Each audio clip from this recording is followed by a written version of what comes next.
अस्सलाम वालेकुम जी। मैं तुहाडा अपना वैस घुमन सियालकोट जी। अल्लाह दे फजल दे नाल मस्जिद दे विच खलोता मैं। तुसीं शटरिंग वेंदे हो पे बड़ी तेज़ी दे नाल है काम जिहड़ा शटरिंग वाला ये मुकम्मल हो रहा है। बल्कि तकरीबन कल या परसों तक जिहड़ा ना ये तकरीबन शटरिंग जिहड़ी है ये मुकम्मल हो जाएगी।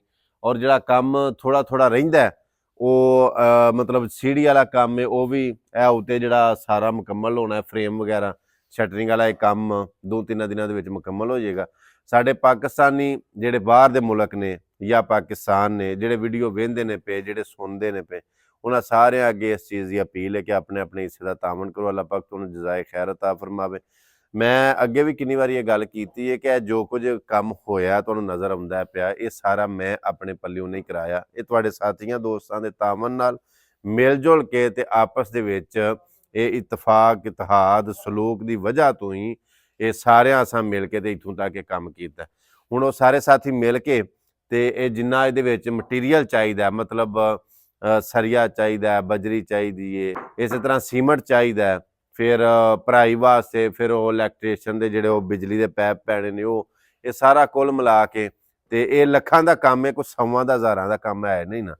तो इस तरह सारे दोस्त साथी जो असीं मिल के ते ये काम करांगे तो इंशाअल्लाह बड़ी जल्दी जिवें अगे दीवारां वाला काम कंप्लीट हो गया उस तरह यह भी काम मुकम्मल हो जाएगा।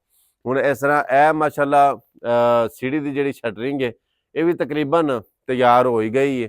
और इस तरह जिहड़ा पिछे तुसीं वेंदे हो किड्डा वड्डा छत है, ये 2800 फुट छत है, 28 सैकड़े छत है।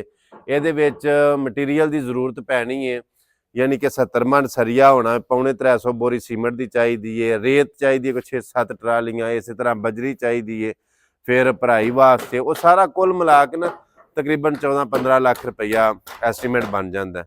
सो जिहड़े साथी जिहड़े दोस्त साडी वीडियो वेख रहे हैं उन्होंने सारे अगे अपील है कि अपने अपने हिस्से का तावन करो ताकि ये मस्जिद का छत जिहड़ा ना ये भराई होवे। अल्लाह पाक तुहानूं जज़ाए खैर दे, अल्लाह कबूल करे। दुआवां दे विच याद रखियो।